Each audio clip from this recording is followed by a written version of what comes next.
mencionando un poco acerca de las máquinas térmicas y el segundo principio de la termodinámica.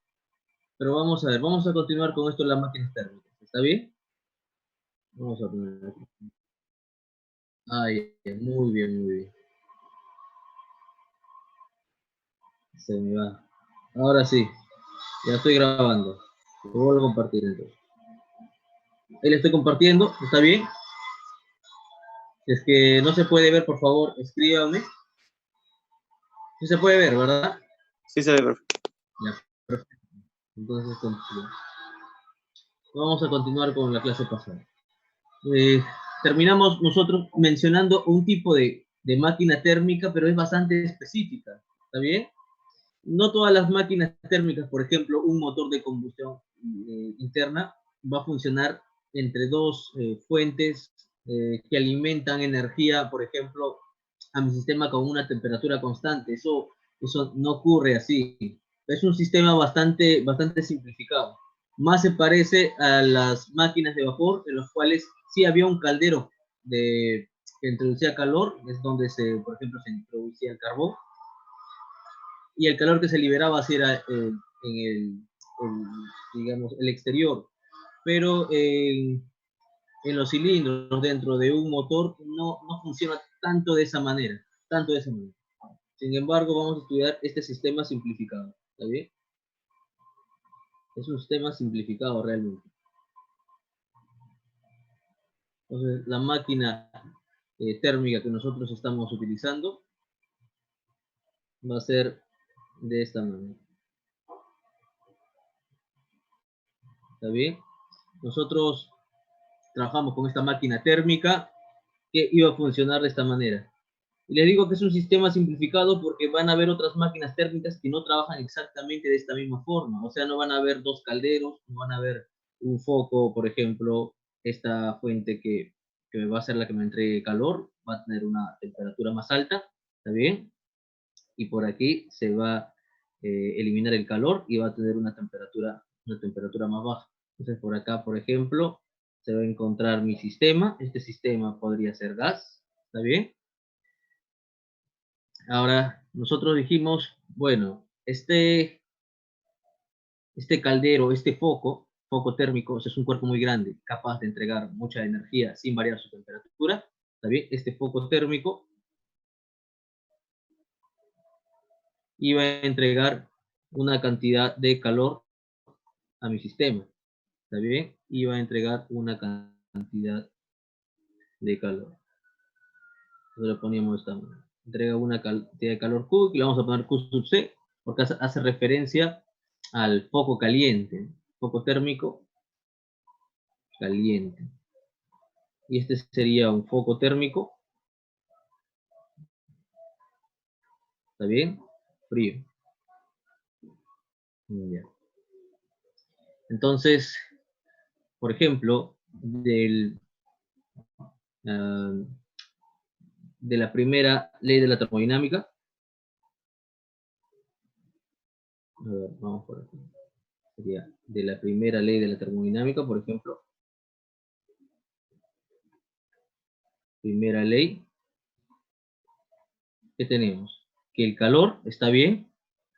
El calor entregado a mi sistema, por ejemplo, vamos a ponerle QC en un momento, debe ser igual al trabajo más la variación de energía interna. Sin embargo, este tipo de proceso que estamos mostrando aquí, ¿está bien? Va a ser un proceso cíclico. ¿Qué cosa quiere decir? Que en un momento yo voy a, este foco térmico caliente le va a entregar calor al sistema, y luego de un tiempo el gas que se pueda encontrar aquí, ¿está bien? Por ejemplo, ingresa calor, se va a expandir en un momento, ¿está bien? Y luego se va a comprimir, de tal manera que va a regresar al mismo estado original, el mismo volumen, la misma presión, misma temperatura y todo lo demás, ¿está bien? Entonces, como está regresando al mismo estado inicial, y la energía interna es una propiedad de un sistema en equilibrio, en un proceso, ojo, un proceso cíclico, luego Esto es un proceso cíclico. Se va a ir repitiendo constantemente. Expansión, compresión, expansión, compresión. Esta variación de energía interna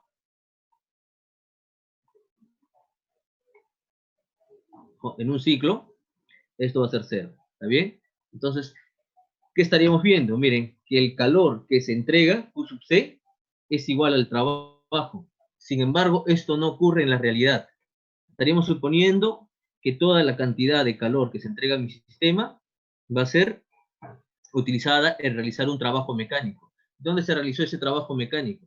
Aquí, en la expansión y compresión. Nosotros vimos que el trabajo, por ejemplo, si queremos hacer una representación, vamos a poner por aquí otro color, si queremos hacer una gráfica presión por volumen. Al hacer una gráfica por presión con volumen, sabemos que estamos graficando procesos ideales, pero vamos a ponerlos igual de esta manera, esquematizando, ¿está bien? Porque esto no necesariamente va a ser se cumple un proceso ideal, sino también un proceso real. Pero vamos a esquematizar de esta manera. Entonces, bueno, me implica en la primera parte, debe haber una expansión de esta manera, entonces se realiza un trabajo positivo, y luego debe haber alguna compresión, o sea, algo así, expansión, luego compresión, y estoy regresando al mismo estado inicial, ¿sí? Aquí, en la expansión, se debe entregar calor al sistema, ¿sí? Pero ¿qué pasa por aquí? ¿Qué pasa por acá? ¿Está bien? Nosotros deberíamos esperar que básicamente todo este calor se convierta en trabajo en ese ciclo, pero no va a ocurrir. Va a haber una cantidad de calor que se va a arrojar. ¿Está bien? En este proceso realmente va a haber una cantidad de calor que no se va a poder aprovechar, se arroja. Entonces aquí deberíamos hacer una corrección. ¿Está bien? Deberíamos hacer una corrección. ¿Qué tendríamos, por ejemplo? ¿Está bien? Ya estamos introduciendo poco a poco el, la segunda ley de la termodinámica. ¿Está bien? Estamos introduciendo poco a poco. Entonces, aquí debe haber un calor que se debe arrojar. ¿Está bien?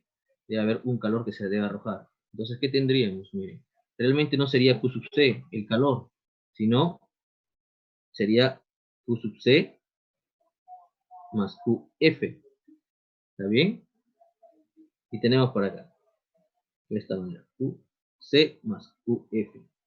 Ahora pasamos al otro lado, me va a quedar, miren, QC igual al trabajo menos QF.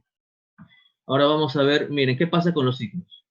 Por ejemplo, si esta máquina en un ciclo ha realizado este tipo de trabajo, mira, primero se ha expandido, luego se ha comprimido, el trabajo va a ser el área bajo la curva. ¿Está bien? Y el ciclo es, miren qué forma tiene. ¿Está bien? Es horario, ¿no? Es horario. Entonces aquí el trabajo es positivo. O sea, es un trabajo que está realizando, trabajo neto que realiza el gas en ese proceso cíclico. ¿Está bien? Entonces aquí este trabajo es positivo. Ojo, en el ciclo este trabajo es positivo. A ver, ¿qué más? Este Q sub C que hemos puesto nosotros se está introduciendo a nuestro sistema. Entonces debe ser un calor positivo. Además, continuando con la regla de signos, por ejemplo, para QF es un calor liberado, por lo tanto debe ser negativo. ¿Mm? Debe ser negativo. ¿Qué cosa quiere decir? Miren, esto es positivo, QF es negativo, pero con este signo es positivo. Entonces nosotros podríamos reacomodar esta fórmula y escribirla de esta manera. Valor absoluto de QC igual al valor absoluto del trabajo más el valor absoluto de QF, para olvidarnos de los signos. ¿Está bien? Para olvidarnos de los signos. Y esta es, bueno, entonces esto se cumple para una máquina térmica, ¿está bien? Entonces nosotros podemos, a partir de ello, enunciar la segunda ley de la termodinámica. Realmente la segunda ley de la termodinámica se enuncia de muchas maneras y una de ellas es la siguiente, que todo el calor entregado, vamos a escribirlo así, el calor entregado a una máquina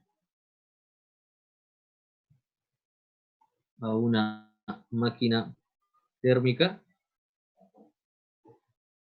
no es posible.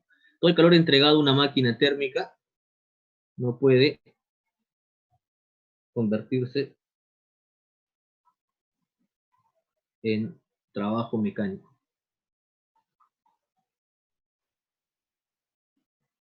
Esta es la segunda ley de la termodinámica.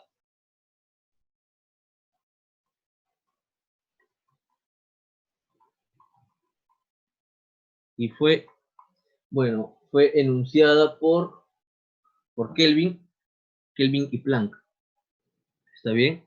Este es el enunciado de Kelvin Planck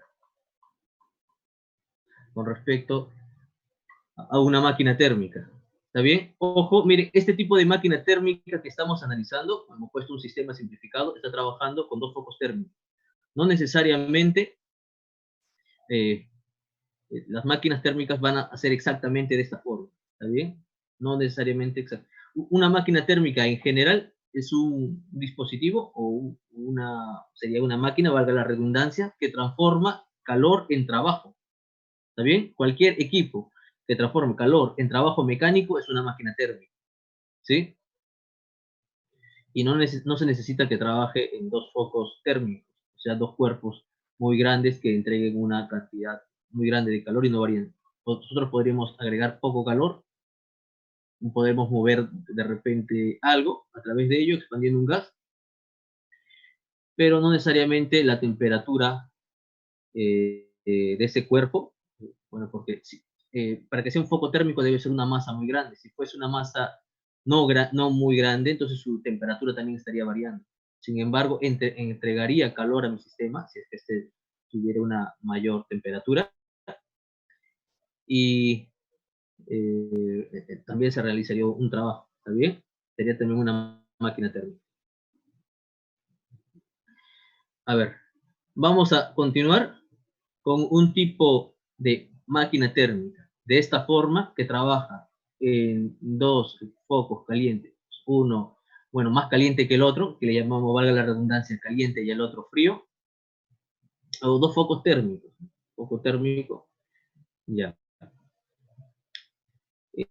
Vamos a ver por aquí, vamos a analizar un tipo de máquina térmica en especial, que es la máquina de Carnot.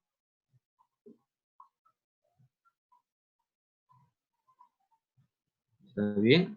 Entonces, la máquina de Carnot sigue esta misma idea. Para empezar, también trabaja en alrededor de 2 focos térmicos. Entonces nosotros podríamos hacer el mismo esquema, ¿está bien? Podemos hacer el mismo esquema, pero ¿qué más? Por ejemplo, lo interesante en este tipo de máquina es el proceso que se realiza.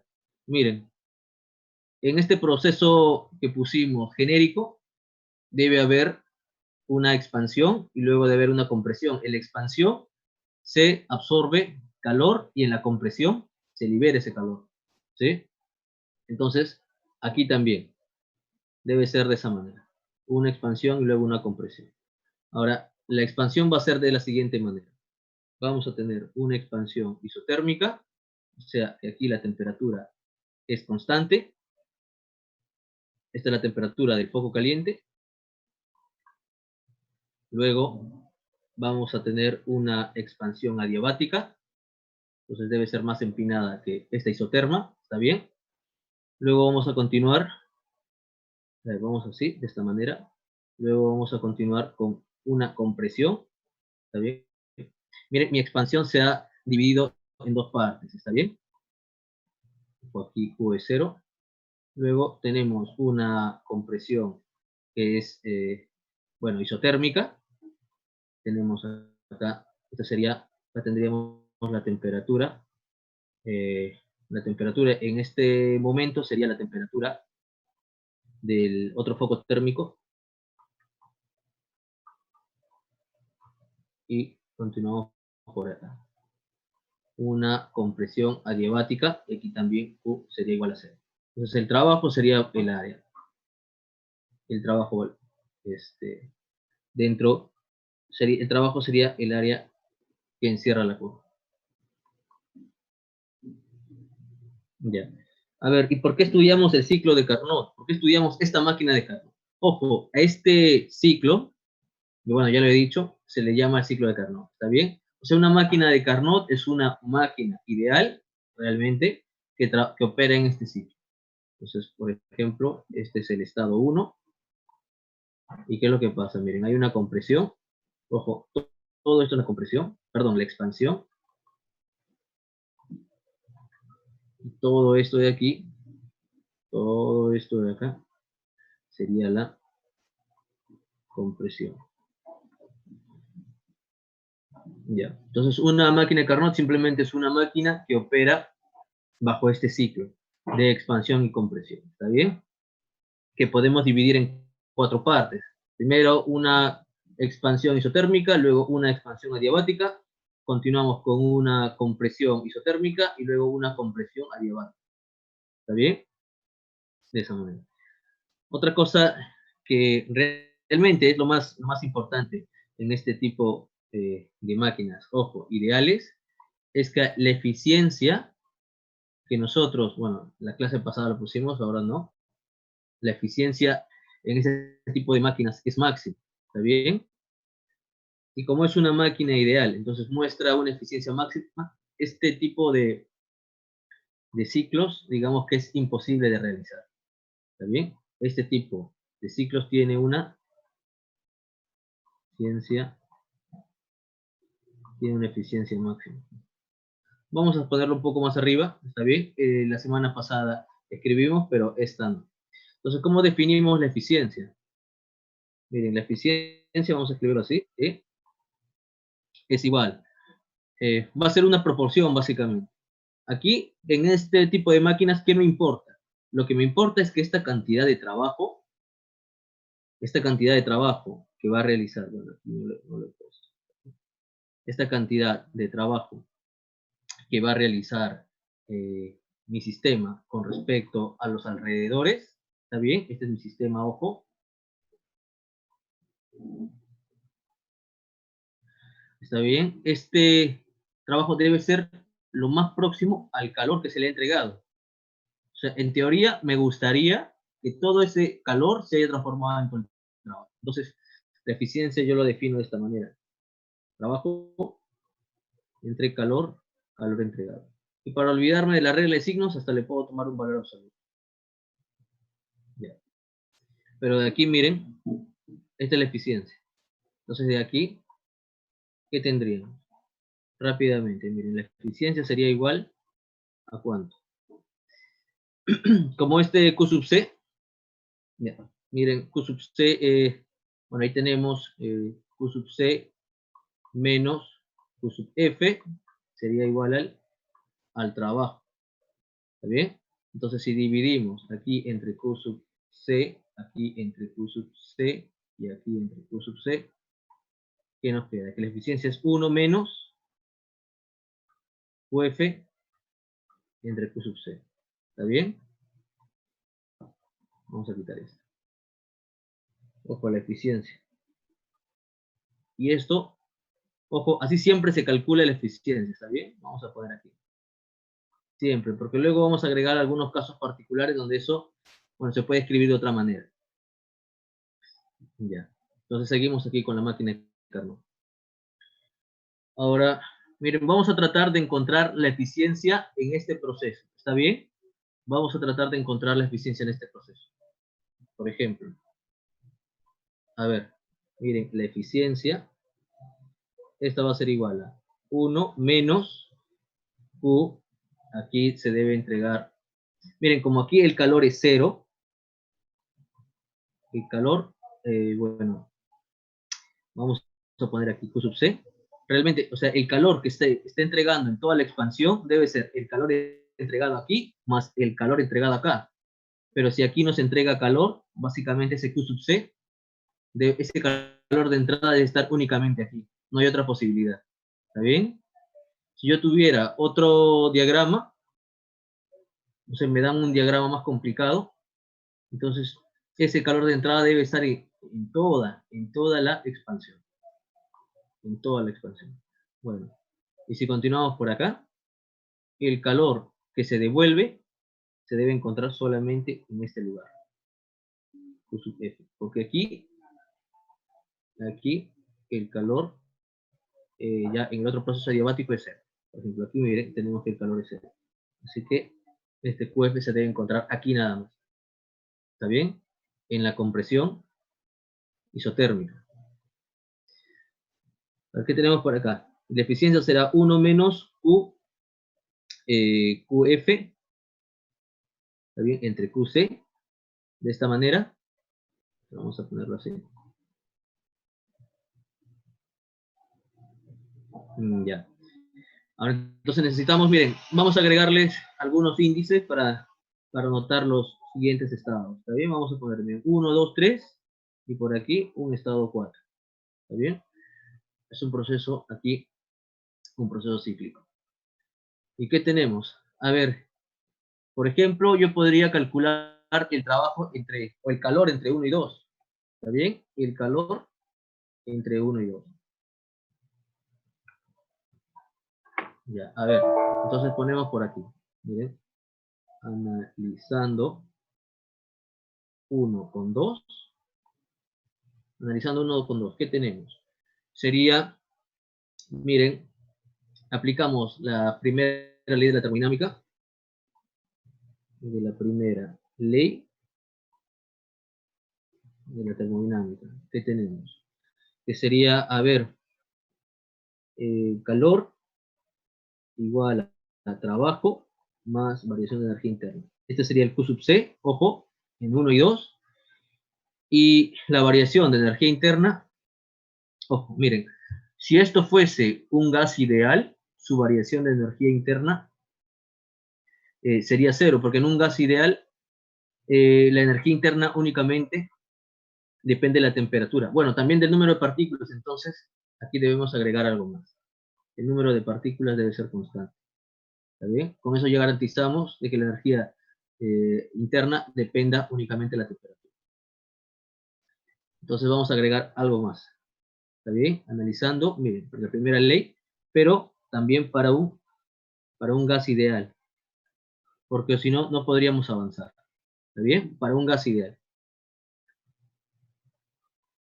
Entonces, con eso ya garantizamos que esta variación de energía interna debe ser cero, porque en el proceso 1 y 2 sería un proceso a temperatura constante.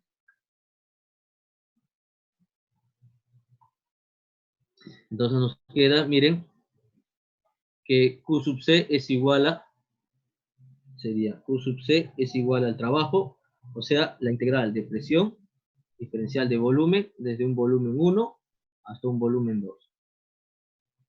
Y si tenemos la ecuación de los gases ideales R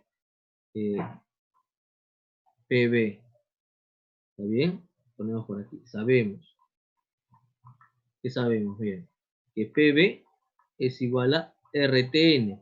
Entonces, de ahí podría despejar, por ejemplo, la presión. Tengo que la presión es igual a RTN entre B.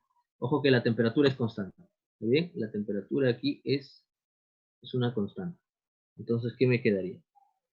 Que Q sub C es igual a, me va a quedar RTN, la integral de diferencial de B entre B, de un B1 a un B2. Eso es igual al trabajo. Pero bueno, no nos importa. No nos importa.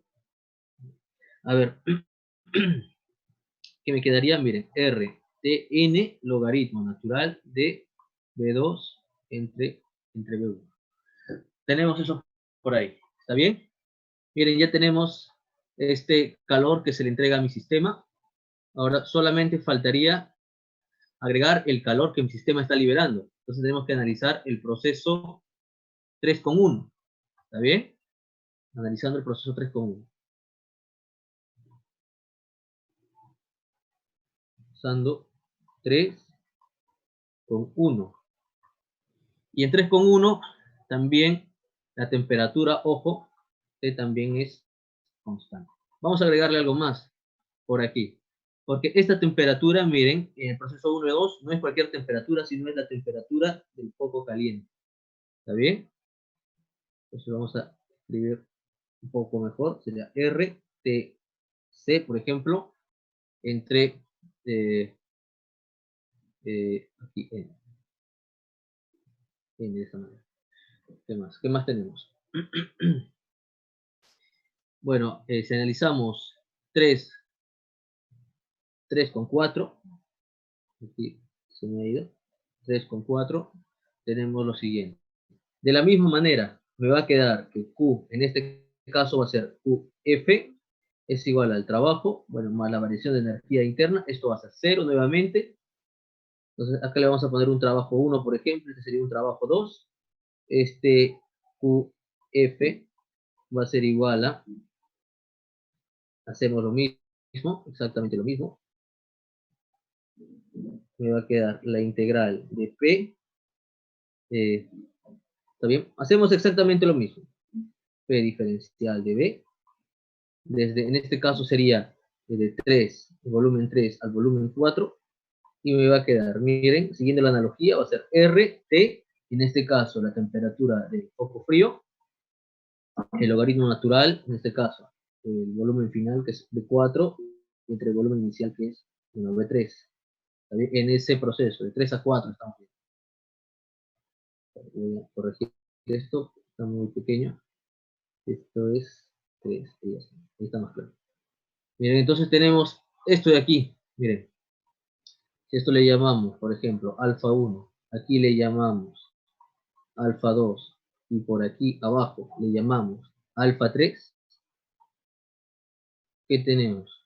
Entonces, decimos de alfa 3, alfa 2, en alfa 1, tenemos lo siguiente. ¿Está bien? Que esa eficiencia sería igual a 1 menos, y si hacemos la división, bien, le podemos poner en el valor absoluto para olvidarnos de los signos. Miren, se me va a cancelar R, se me cancela N. Bueno, aquí hay un N. Se me cancela N y me va a quedar TF, logaritmo natural de B4 entre B3 sobre TC, logaritmo natural de B2 entre B1. Ojo.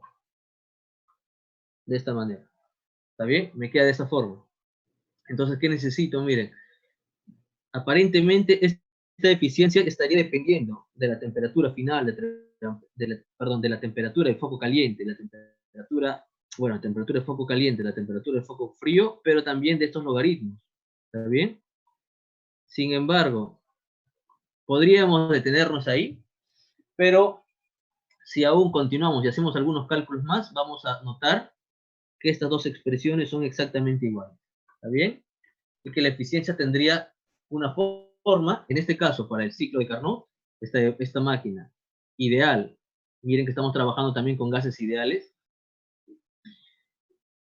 tendría esa forma. Entonces vamos a ver, vamos a continuar, ¿está bien? Nos falta un paso más. Bueno, un paso un poquito largo. A ver, vamos a, miren, en 1 y 2 la temperatura es constante. En 2 y 3 es un proceso adiabático y nosotros sabemos que la presión con el volumen tenían una relación específicamente con el coeficiente adiabático en todo ese proceso. ¿Está bien? Entonces vamos a poner por aquí. Miren. Nuevamente, ¿está bien? Vamos a analizar 1 con 2, por ejemplo. Sabemos que la temperatura es constante. Entonces, miren, como la temperatura es constante, el número de moles es constante, ¿qué me queda? Que P1 con B1 es igual a P sub 2 con B sub 2. ¿Está bien? Y luego, si vamos de la misma manera, pero ya no 1,2, sino 2,3. En este caso, pues 0 es un proceso adiabático. ¿Y qué teníamos en un proceso adiabático? Que en lo largo de toda esa trayectoria, también todos esos estados cumplían la siguiente condición. En este caso sería 2,3, entonces. La presión con el volumen elevado al coeficiente adiabático es constante. ¿Está bien? Entonces, estamos juntando los estados 2,3.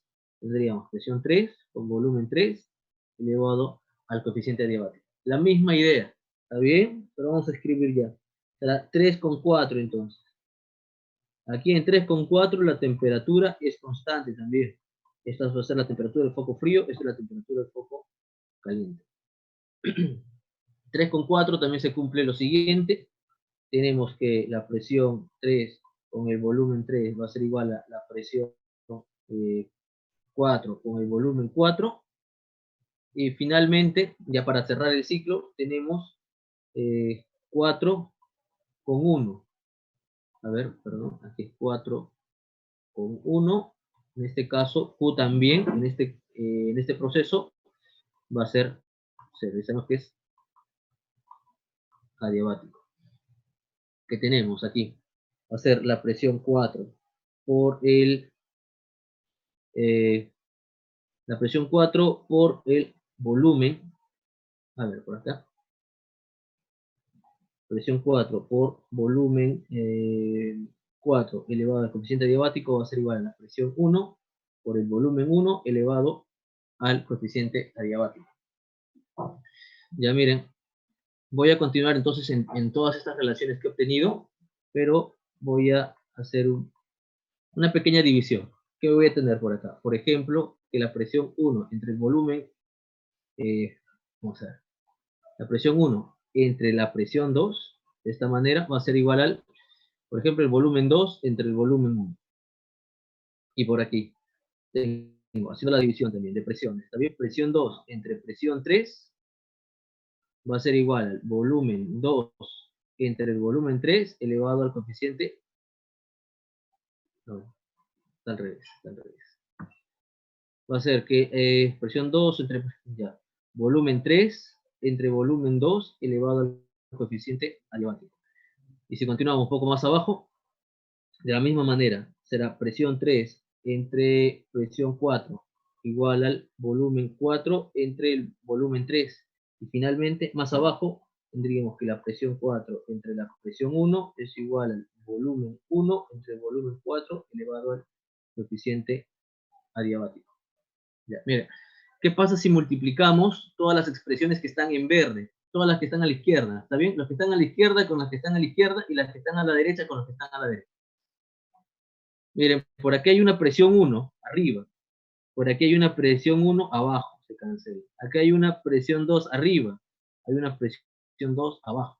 Hay una presión 3 abajo, hay una presión 3 arriba, hay una presión 4 abajo, hay una presión 4 arriba. O sea, si multiplicamos todo ello, va a dar 1. ¿Está bien? Entonces, si multiplicamos todo lo que está a la izquierda, me va a dar 1. Entonces vamos a ponerle, por ejemplo, aquí. Mira, estamos en alfa 3, nos quedamos. A esta expresión le vamos a llamar alfa 4. Entonces continuamos. A este le llamaremos alfa 5. Aquí abajo le llamaremos alfa 6. Un poquito más abajo. A este le llamamos alfa 7. Bueno, y aquí alfa sub 8. A ver. Estamos ocupando ya el momentito. Ya, entonces vamos a multiplicar. Vamos a multiplicar acá. Entonces, multiplicando, miren, simplemente multiplicando, ya sabemos, alfa 1, perdón, es alfa 5 con alfa 6, con alfa 7, alfa 8, ¿está bien? Me va a quedar, miren, P1 entre P sub 2, P3 entre P2 entre P sub 3, multiplicado por P sub 3 entre P sub 4 por B sub 4 entre B sub 1. Esto es igual a, multiplicamos por aquí. Esto es B sub 2 entre B sub 1. Multiplicamos B3 entre B sub 2 elevado al coeficiente adiabático por B4 entre B3 por B1 entre B4, le elevamos también al coeficiente adiabático. Miren que esto sale 1, ojo, esto sale 1, ya lo hemos visto, miren P1, P1, P4, P4, P3, P3, P2, P2. Ya, a ver, ¿qué más? Por aquí podemos ordenar un poco, miren, acá hay un B2 arriba y abajo hay un B2, pero está elevado a al coeficiente adiabático. Y lo mismo, miren, con B3. Hay un B3 acá arriba y hay un B3 acá abajo. O sea, siempre se está restando el exponente adiabático en 1. Al menos para B2 y para B3. ¿Qué es lo que pasa con B4? Tenemos un B4 aquí y tenemos un B4 abajo y está elevado al coeficiente adiabático. También se resta. Finalmente, miren, tenemos un B1 acá abajo y un B1 acá arriba, elevado al coeficiente adiabático.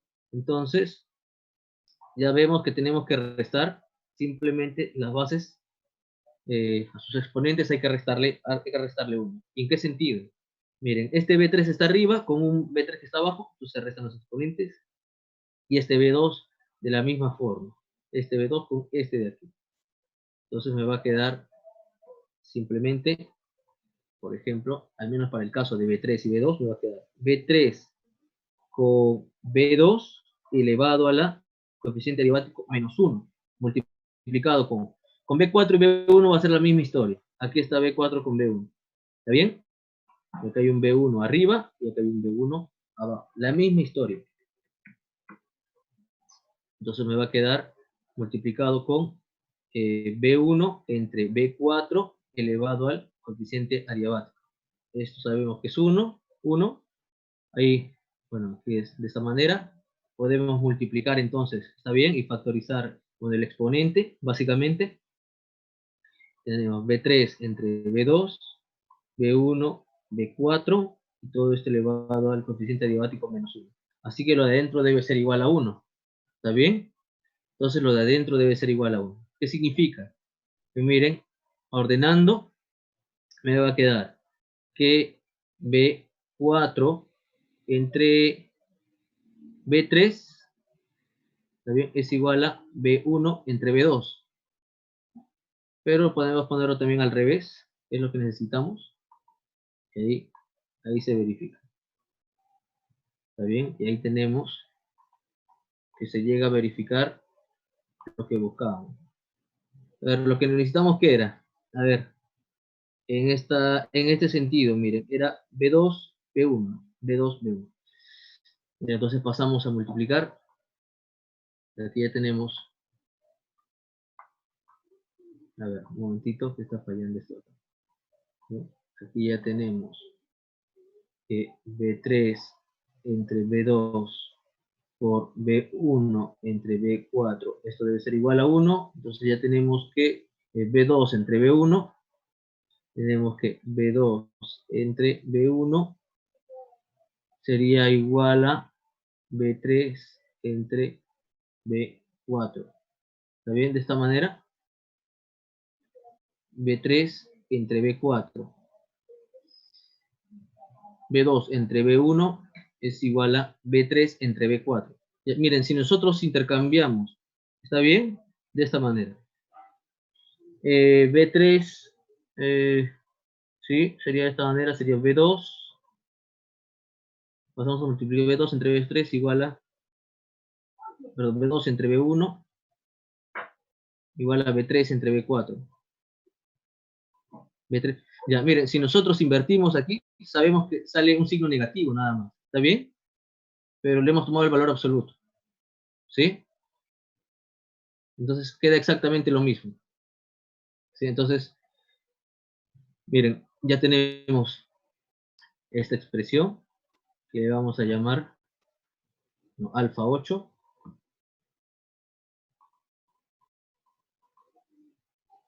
A ver, un momentito.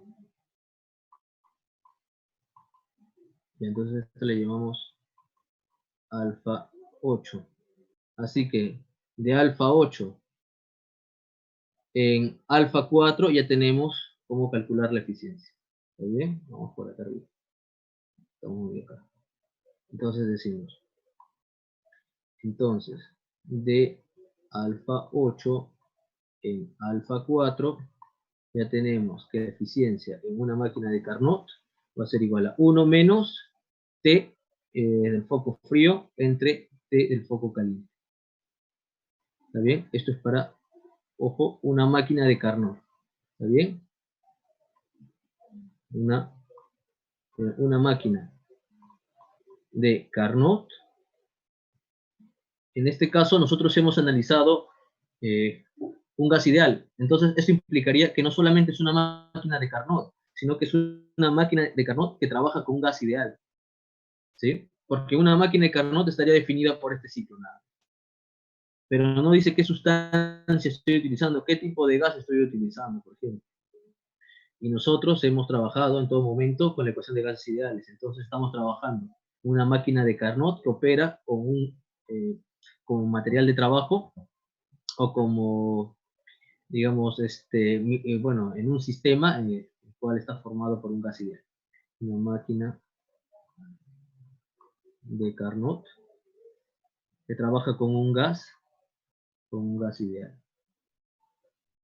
Con un gas ideal. Sin embargo, miren, aún así no se trabajase con un gas ideal, aún así no se trabajase con un gas ideal, esto va a funcionar. Esto va a funcionar. Entonces, vamos a quitar. Aunque nosotros hemos hecho para la demostración, ¿está bien? Hemos trabajado con un gas ideal, esta máquina de Carnot podría trabajar con cualquier otro tipo de gas y la eficiencia se va a calcular de esta manera. Luego vamos a ver por qué. Luego vamos a ver por qué. A ver, tenemos esto. Entonces continuamos. Continuamos por aquí. Miren, si comparamos esta eficiencia que hemos obtenido de la máquina de Carnot con la eficiencia, así como la definimos anteriormente, ¿está bien? Miren, de esta forma, entonces, ¿qué podemos tener? ¿Sí? Podemos llegar a encontrar una relación no solamente entre las temperaturas, bueno, y podríamos relacionarlas con el calor entregado y el calor que se arroja al exterior, ¿está bien? O que se arroja al otro foco térmico, al foco frío. Entonces tendríamos, además, ¿qué tenemos por aquí? Que la eficiencia es igual a 1 menos QF entre QC, esto es igual a 1 menos TF entre TC. Entonces ahí se ve que tenemos lo siguiente. Esto es QF entre QC, y esto es igual a TF entre TC. ¿Está bien? ¿Cuándo se cumple esto? Solamente para, ojo, para una máquina de Carnot.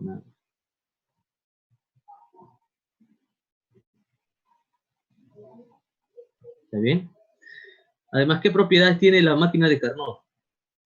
Como les dije, es una máquina ideal que opera de esta manera. O sea que este ciclo, así, no se puede construir.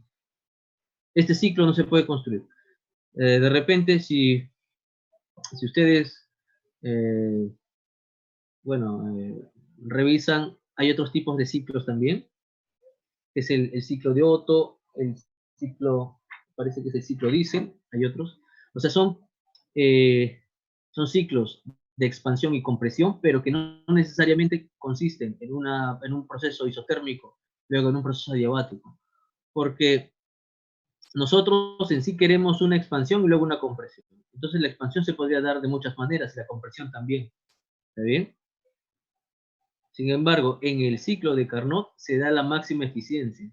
Se va a dar la máxima eficiencia. Entonces, vamos a escribir de esta manera. Entonces, cualquier máquina térmica que opere alrededor de dos focos térmicos de esta manera, ¿está bien? Alrededor de dos focos térmicos, su eficiencia va a ser menor a la eficiencia de una máquina de Carnot. ¿Está bien? Esta es la eficiencia máxima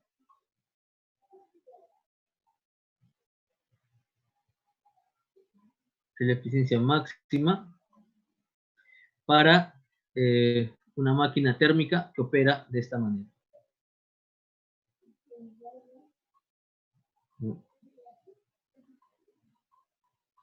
Es una máquina térmica que opera entre TC y un TF. Miren, este tipo de eficiencia nos puede ayudar también a saber si un tipo de proceso es real o no es real. Porque si esta es la eficiencia máxima, ¿está bien? Esta es la eficiencia máxima. ¿Y qué pasaría si tú pensases construir algún tipo de, de, de máquina térmica que funcione de esta manera? ¿Está bien? Y tú supondrías, bueno, en estas condiciones, ¿no? Trabaja en dos focos térmicos, pondríamos por acá, miren. Vamos a poner un ejemplo. ¿Qué pasaría si tú vas a construir una máquina térmica en estas mismas condiciones?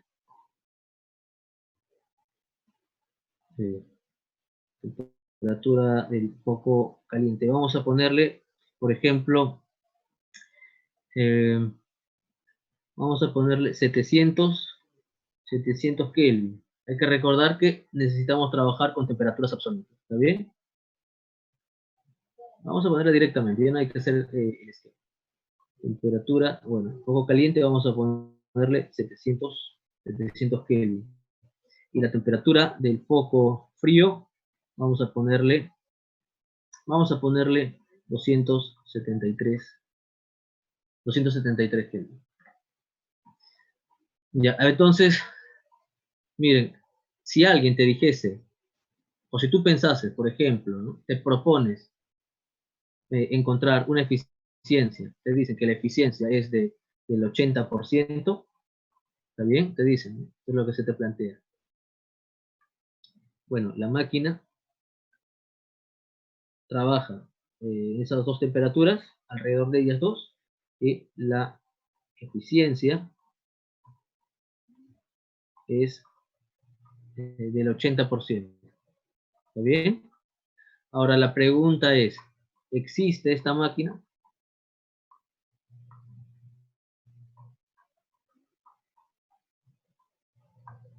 ¿Está bien? La pregunta es si existe esa máquina. Entonces, primero, como esta es la eficiencia máxima de una máquina térmica, ¿está bien? Que trabaja en estas condiciones, entonces podemos calcular esa eficiencia. Si esta eficiencia, ¿está bien? Ideal, que es de Carnot, máximo. Bueno, algunas veces se utilizan todos esos nombres. Claro que no todos los nombres a la vez, pero algunas veces le dicen la eficiencia ideal, o la eficiencia del ciclo de Carnot, o la eficiencia máxima. ¿Está bien? Por eso ahí le pongo todos esos nombres. Entonces podemos calcularlas. Sería 1 menos la temperatura del foco frío entre la temperatura del foco caliente. Entonces debemos suponer que como esta es la máxima, debería ser mayor al 80%. Entonces si es mayor al 80% y esa máquina trabaja con un 80%, entonces sería posible. Sería posible. A ver, si hacemos este cálculo, ¿cuánto me quedaría? Ahí voy a hacer el cálculo. Y es 1 menos, sería 700 entre 273. Perdón, 273 entre 700. Ya, esto me queda, a ver, esto me queda a 0,6, o sea, 60%. ¿Me pueden revisarlo? ¿Está bien? Queda 60%. ¿Qué implica? Que esta máquina no puede ser construida o no existe. ¿Está bien? Esta es la eficiencia, ojo, máxima. Por lo tanto, esta máquina, vamos a poner aquí una máquina térmica,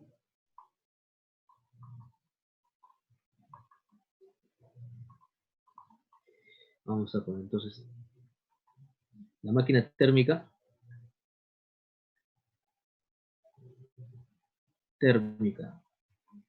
mencionada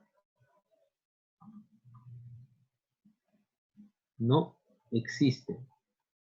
¿Está bien? Porque su eficiencia debe ser menor a la eficiencia de, de Carnot. ¿Está bien? De esta manera. Ya.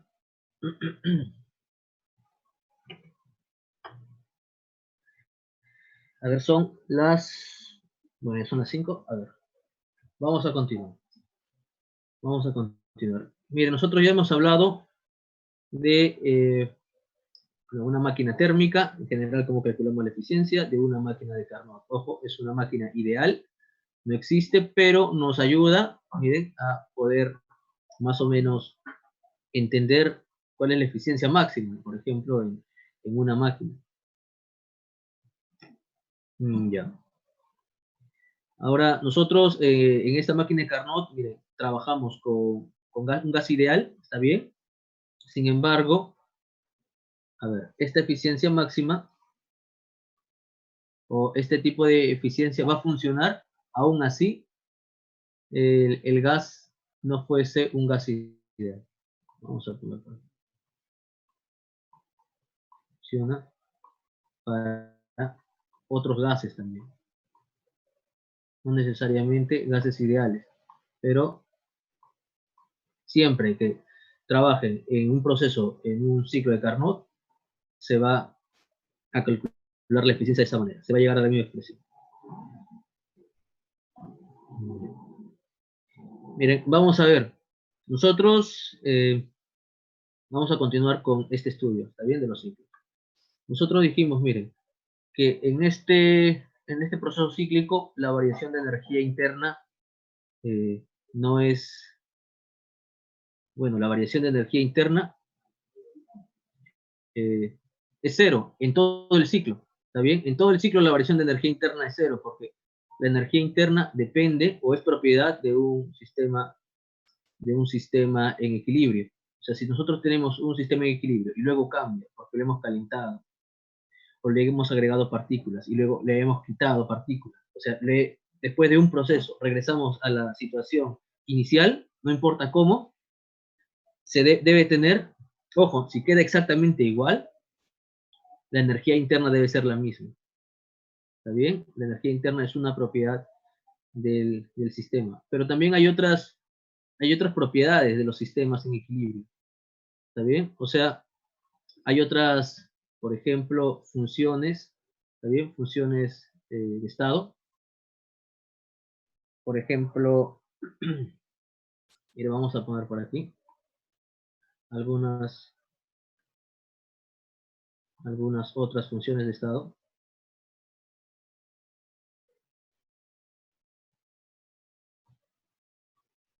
Miren, una función de estado, recordando, vamos a poner F, debe ser una combinación del volumen, la temperatura, el número de partículas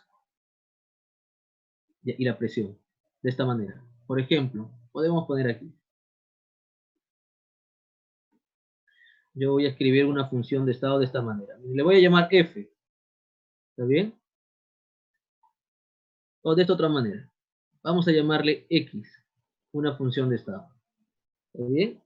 Podría escribirse así, por ejemplo, P con B más de repente, bueno, P con B, por ejemplo. P con B y podría ser así, de esta manera. R, T, N al cuadrado, por ejemplo. ¿Está bien? Bueno, y aquí no sería R, podemos poner otra constante. ¿No? Está bien, una constante de proporcionalidad. Ahí vamos a poner una constante C. Ojo, es una constante de proporcionalidad. Entonces, esa podría ser, aquí hay que hacer la proporción nada más, para que tenga las mismas unidades. Por ejemplo, otra función de estado podría ser X igual a podríamos escribir P con B al cuadrado nada más. ¿Está bien? De esta manera. Entonces, cualquier combinación en sí de mis variables, de mis variables de estado, va a ser una función de estado. ¿Y por qué les estoy mencionando esto? Si ya lo había mencionado anteriormente. Porque vamos a introducir una nueva función de estado, que es la entropía. ¿Está bien? Una función de estado, que también es la entropía. Pero miren, antes de ir a la entropía, vamos a hablar de la entalpía. ¿Está bien? Por ejemplo, vamos a poner por aquí. Otro ejemplo. Ya. Miren. De la primera ley. Ley de la termodinámica. Entonces, ¿qué tenemos de la primera ley? En su forma diferencial. Diferencial de Q es igual a diferencial de trabajo, que es P diferencial de B, más diferencial de U. Entonces, ¿qué es lo que voy a hacer aquí? Voy a sumarle P diferencial de, bueno, acá tengo P diferencial de B, entonces voy a hacer eso.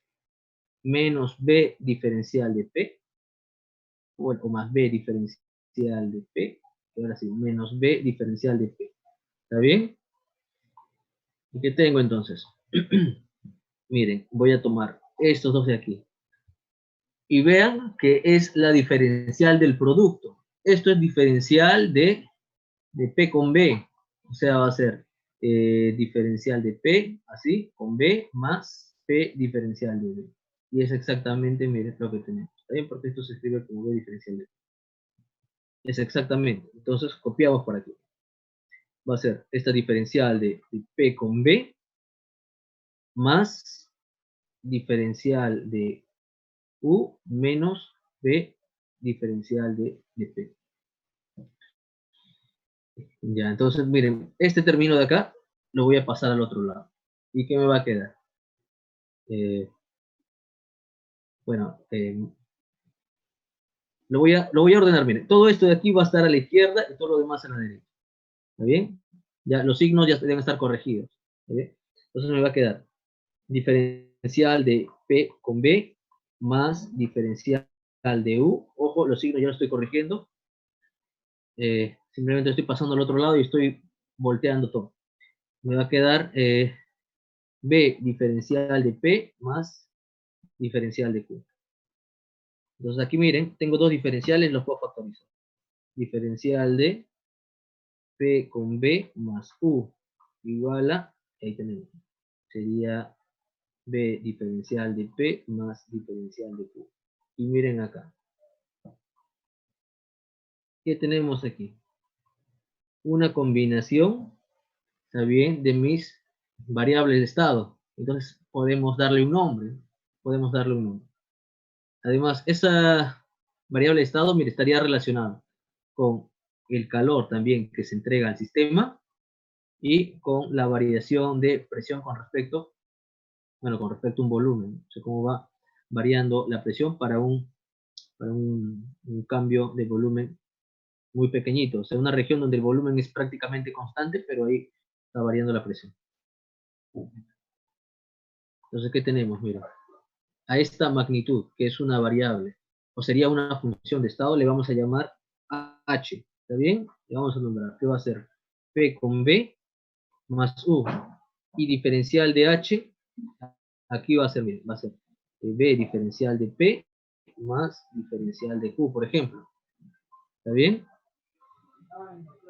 ¿Y cómo podríamos interpretar H? Ya sabemos que es una función de estado, o sea, es una propiedad de un estado termodinámico. ¿Está bien? Miren, nosotros sabemos que el calor ni el trabajo son funciones de estado, porque no son propiedades de un estado en particular, sino de un proceso. ¿También? El trabajo se da en un proceso, justo para pasar de mi estado, por ejemplo, 1 a mi estado 2, ahí se realiza un trabajo. Para pasar de mi estado 1 a mi estado 2, ahí se emite calor o se recibe calor, ¿está bien? No es que ya haya un calor en ambos estados y ese calor esté variando. No. Lo que varía es la energía interna, que sería, entre comillas, lo más próximo a, al calor, pero bueno, no lo es. El calor sabemos que es energía en tránsito. Ya. Entonces, ¿Cómo podríamos interpretar, por ejemplo, a esta nueva función de estado que le vamos a llamar entalpía?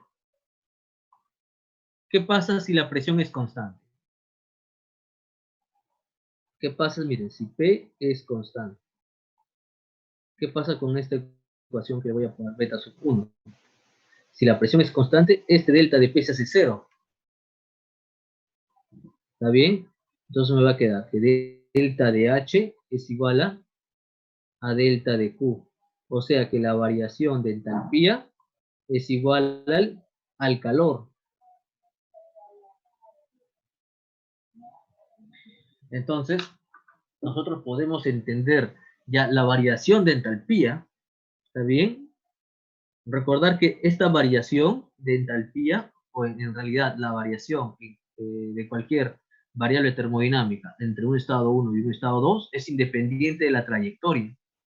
Quiere decir que esta variación de entalpía, este calor a presión constante, también va a ser independiente de otros cambios, de otros factores que se puedan dar. ¿Está bien? Entonces, siempre que midamos un calor a presión constante, tendremos que ese calor va a ser una propiedad del estado final y el estado inicial, independiente de la trayectoria. ¿Está bien? Porque básicamente es una diferencia entre dos magnitudes propias de un estado, de una de sus funciones de estado, h. ¿Está bien? Entonces nosotros podemos llamar, ¿está bien?, a la variación de entalpía, entender la variación de entalpía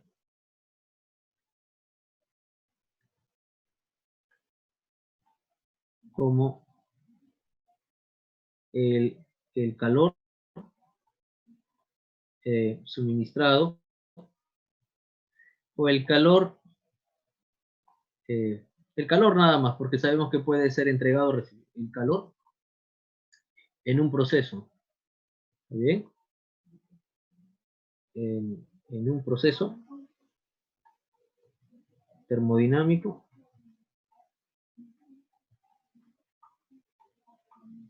a presión constante. ¿Está bien? A presión constante. Ya. O sea, va a ser independiente de la trayectoria, ese calor. Independiente de la trayectoria. O sea, podemos realizar cualquier tipo de proceso, hasta un proceso real todavía. Por eso que en química se mide bastante la entalpía. ¿Está bien? Ya que no importa el proceso que fuese, siempre y cuando la presión sea constante, y es más, debido a que muchas de las reacciones químicas se hacen, se hacen descubiertas, o sea, la presión básicamente es igual a la presión atmosférica. O sea, la presión que están soportando todos los reactivos químicos es prácticamente la presión atmosférica. ¿Está bien? La presión. Entonces, se hace ese tipo de reacciones a presión constante. Así que ese calor o esa variación de entalpía va a ser independiente de cualquier cambio que pueda haber en el proceso. Porque depende solamente del estado inicial y final. Ahora sí, miren, vamos a agregar una siguiente variable, o perdón, función de estado, que es la entropía. ¿Está bien? Pero vamos a ver de esta manera. Vamos a ver de esta manera. Nuevamente, continuamos con la primera ley de la termodinámica. Ahora vamos por aquí. De la primera ley.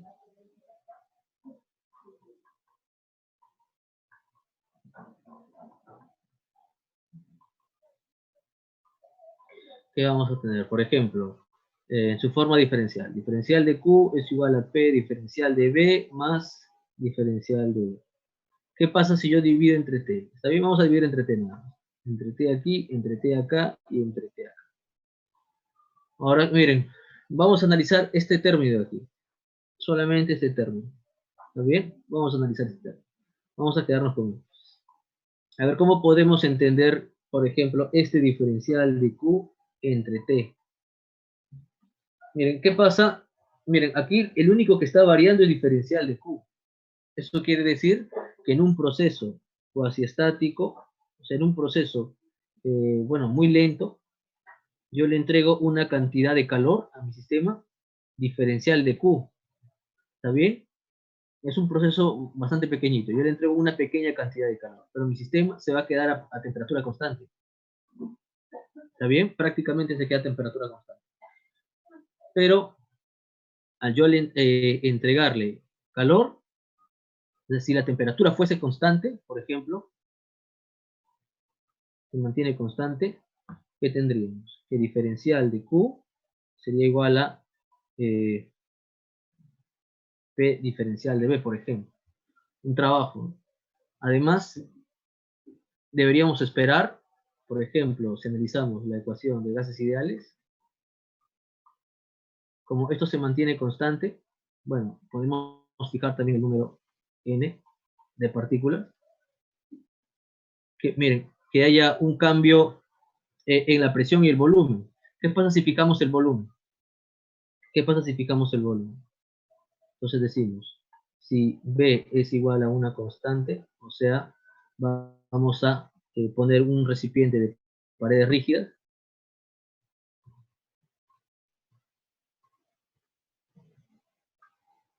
Ponemos un recipiente de paredes rígidas y aquí tenemos un gas que está ocupando todo este volumen. ¿Y qué más? Bueno, entonces entregamos un diferencial de Q, la temperatura prácticamente se mantiene constante, el volumen se está manteniendo constante, rígido, el volumen se mantiene constante, entonces estaría aumentando, bueno, a ver, en este caso, bueno, el volumen se mantiene constante. Ya,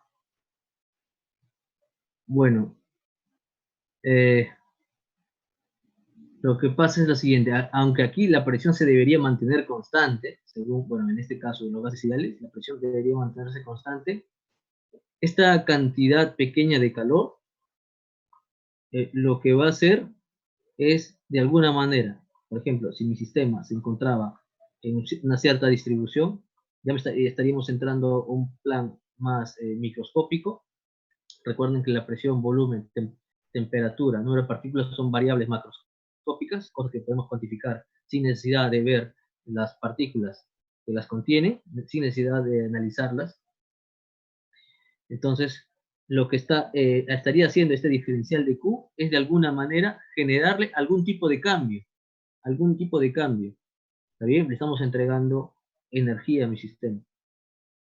Bueno, entonces, si la temperatura es, bueno, constante, realmente, bueno, variaría muy poco, pero lo que va a generar esto en sí es una pequeña reconfiguración de mi sistema.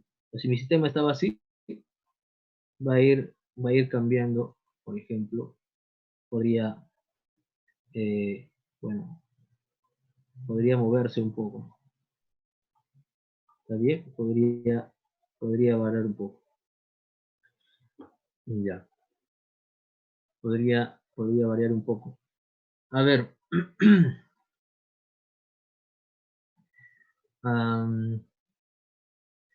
ya, a ver, eso sería más que nada en un proceso real. Ya, a ver, vamos a ver otra cosa por aquí. Vamos a ver, eh, en, a ver, vamos a ver por acá. ¿Qué pasa si yo le entrego diferencial de Q, pero a un objeto de esta manera? ¿Está bien? Nuevamente, manteniendo la temperatura constante. T igual a una constante. ¿Está bien? Entonces hay que esperar que, por ejemplo, el cuerpo se pueda expandir o en caso contrario se pueda contraer, porque este Q puede ser positivo o negativo, ¿está bien? Este delta de Q. Entonces, ¿qué pasaría con mis partículas, por ejemplo? Se tenderían se tenderían a mover, ¿sí? pueden moverse con mayor o menor velocidad, ¿está bien? Por ejemplo, el volumen en un gas ideal es inversamente proporcional con la presión. Entonces, si esto se expande, por ejemplo, este sistema, bueno, las partículas estarían eh, teniendo una menor presión, pero la configuración también estaría cambiando. ¿Está bien? Teníamos esta configuración, ahora tendremos otra configuración. Mis partículas van a tratar de expandirse un poco. ¿Está bien?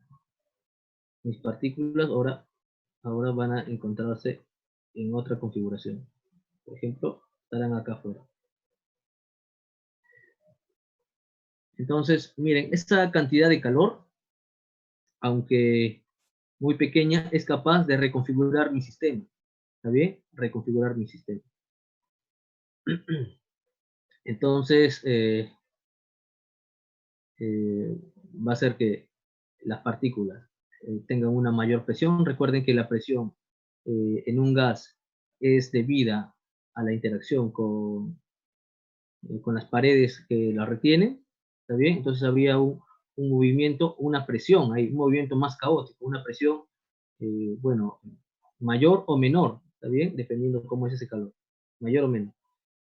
Entonces, de cierta forma, esa medida sería un indicador de cómo va cambiando mi sistema con respecto a un orden, ¿está bien? No es muy clara acá la definición de entropía viéndolo de esta manera, ¿está bien? Porque aún así cuando se encontró, a ver, esta propiedad de aquí, ¿está bien? Porque básicamente es dividir al calor entre la temperatura, aún así no se entendía muy bien cómo funcionaba. Pero esta magnitud me va a ayudar más adelante a ver si el proceso que se va a dar es un proceso real o es un proceso que no se puede realizar. Por ejemplo, nosotros siempre hemos dicho que el calor fluye de un cuerpo de mayor temperatura a uno menor, claro, cuando están en algún tipo de contacto, calor sensible, ¿sí?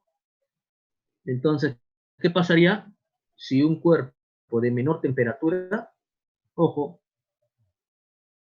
por ejemplo, entregase calor a un cuerpo de mayor temperatura? En esas condiciones nosotros podríamos hacer un, digamos, podríamos plantear la primera ley de la termodinámica, que es una ley de la conservación de la energía, y no habría ninguna violación a esa ley, no habría ningún problema, ¿está bien? Porque la energía se estaría conservando, pero eso no ocurre en la realidad. Entonces necesitamos eh, utilizar una nueva magnitud que nos ayude a identificar los tipos de procesos reales que se pueden dar. ¿Sí? Y una de estas es la entropía. Ahora, lo he hecho a grosso modo nada más. Sin embargo, miren, a esta magnitud delta de Q entre T le vamos a llamar, eh, vamos a ponerle delta de S, ¿está bien? Donde S es la entropía. Ahora, nosotros vamos a poder calcular, por ejemplo, la variación de entropía, ¿está bien? Por este momento, vamos a ver por acá. Esta variación de esta magnitud, que aún no entendemos muy bien, dejamos por ahí, ¿está bien? De esta manera. En general, así, para los procesos ideales, ¿está bien? En general, para los procesos ideales, ¿sí? Para los procesos ideales. ¿Cuáles son los procesos ideales? Los procesos que se pueden graficar en un diagrama presión-volumen, procesos cuasiestáticos, ¿está bien? En los cuales el cambio es bastante lento y se supone que en todo momento mi sistema estaba en equilibrio, o sea, ha pasado de un equilibrio a otro equilibrio, de un equilibrio a otro equilibrio, hasta llegar a un estado final, para esos procesos ideales. Ya, tenemos esto. Ahora, miren, esta entropía aunque no vamos a estudiar exactamente con más detalle la entropía en sí, cómo es que aparece la entropía en un sistema, ¿está bien?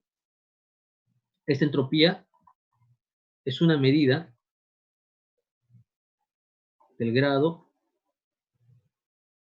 de desorden, ¿está bien? El grado de desorden de, de un sistema. Pero más que la entropía, nosotros vamos a querer encontrar esta variación de entropía. Necesitamos enfocarnos aquí. Porque es la variación de entropía la que nos va a decir si un proceso se puede realizar o no. Además, la entropía, esta entropía, también es una función de estado. O sea, si es una función de estado, se debería escribir como una función de la presión, volumen, número de partículas, la temperatura. Sin embargo, con las herramientas que tenemos, no se va a poder escribir de esa manera. Por ejemplo, la entalpía sí se puede escribir. Ahí está. Pero la entropía no se puede escribir como una combinación así simple de estas funciones. Por lo tanto, se necesita una nueva matemática que conecte, o sea, que conecte a la presión. O sea, ya no, estas no serían nuestras variables en sí, necesitaríamos nuevas variables que, que puedan culminar o que puedan ser una función y obtener la presión. O sea, de esta manera, que la presión sea una función de otra variable U, de un conjunto de variables, el volumen también, por ejemplo, vamos a ponerle F, por ejemplo, un F1, U, y el número de partículas. Bueno, podríamos ponerlo también un F2, U. Ojo, este es un conjunto de variables. Luego la temperatura también, ¿está bien? Debe ser una función F3 de U. Y la entropía debería ser también entonces una función de esa nueva variable, por ejemplo U. O sea, de alguna manera necesitamos nuevas variables que me conecten a la entropía con estas variables que son macroscópicas. ¿Está bien? La entropía también es una variable macroscópica. Como les digo, esto ya escapa del curso, no lo vamos a hacer. Sin embargo, les puedo escribir una expresión, ¿está bien? Que la vamos a entender así. La entropía también se puede calcular para un gas ideal de esta manera. Como la constante de Boltzmann, el logaritmo natural del número de estados posibles para esa determinada energía, por ejemplo. Esta ecuación de aquí, miren, ya no es una combinación, no aparece la presión, no aparece el volumen, no aparece la temperatura, no aparece nada. ¿Está bien? Aparece un nuevo término, que es el número de estados. ¿Y qué cosa quiero decir con un número de estados? Ojo, número de estados para una misma cantidad de energía. Por ejemplo, si yo tuviese, muchas veces lo relacionan con un ejemplo bastante sencillo de monedas. Por ejemplo.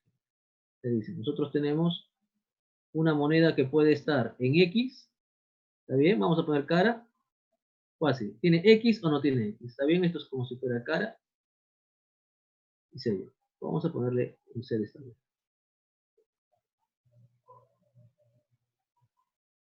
¿Está bien? Caro sello. Entonces, miren, entonces con esta configuración yo tuviese, imagínense, tres monedas, ¿está bien? Tenemos tres monedas. Entonces, como si tengo tres monedas, miren, las tres monedas primero podrían estar cara, cara, cara, de esta manera. ¿Está bien? O sea, este sería un estado. Cara, cara, cara. Otra forma, otra configuración podría ser, por ejemplo, cara, cara, sello.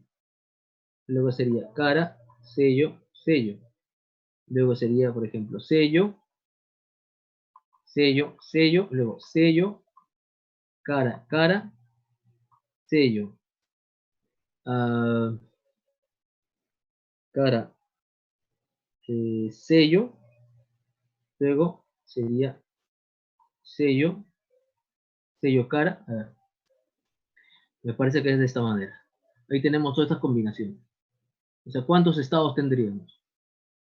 Tendríamos, miren, sería 1, 2, 3, 4, 5, 6, 7. ¿Está bien? Son todas las combinaciones. Deben ser todas las combinaciones. Vamos a ponerlo aquí, de repente nos ha faltado. Estos serían todos los estados. Todos los estados para una misma cantidad de energía. Realmente no funciona con moneda. O sea, si nosotros tenemos un estado termodinámico, ¿qué es lo que tendríamos? Tendríamos muchas partículas, en el caso de los gases, que están interactuando entre ellos. ¿Está bien? Por ejemplo, para el caso de los gases, tendríamos en nuestro sistema, ¿está bien? Para una determinada cantidad de energía. ¿Está bien? Para una cantidad de energía. Entonces tenemos, por ejemplo, esta partícula de aquí podría estar moviéndose con una velocidad v para allá. Ahora podemos tener, por ejemplo, otra partícula que se mueva con otra velocidad v para allá. ¿Está bien? Entonces, aquí le ponemos, por ejemplo, v1 y v2. Pero eso daría lo mismo tener otro sistema, por ejemplo, ¿está bien? Esta partícula ya no se mueve para, no tiene esos sentidos, sino estos otros. ¿No? Por ejemplo, y se apunta para allá. V1 y V2. Entonces, así deberíamos ir construyendo, por ejemplo, eh, todas las posibles configuraciones. Ojo, necesitamos no solo la velocidad, también su posición. Vamos a poner un X así como vector. X1 y X2. Y de esta manera. X1, X2. O sea, tenemos las configuraciones, tenemos las posiciones, tenemos las velocidades, pero la energía interna que va a ser en este caso, debido a la energía cinética, en ambos casos va a ser igual. Estamos considerando ello. Pero las configuraciones son distintas. ¿Qué significa? Que para calcular yo la entropía en un momento tendría que contar todos esos estados, que deben ser muchísimos. ¿Está bien? Deben ser muchísimos. Deben tener un orden bastante grande. O sea, no, ni siquiera 10 a la 10, un orden 10 a la 28 aproximadamente. Es un número muy grande. Si mal no recuerdo, es del orden de 10 a la 28, por eso lo mencioné. Está bien, pero es una cantidad muy grande. Pero hay que tener en cuenta que, por ejemplo, eh,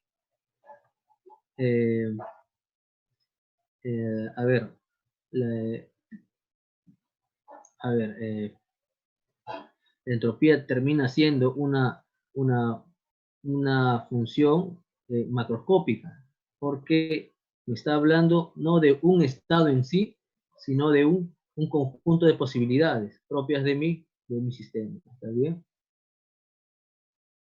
Esta es la entropía, número, una función del número de estados para gases ideales. Le he mencionado de esta manera, sin embargo, no vamos a calcular la entropía de esta forma. No nos va a importar por el momento, ¿está bien? La medida exacta de la entropía. Nosotros vamos a trabajar con la variación de entropía.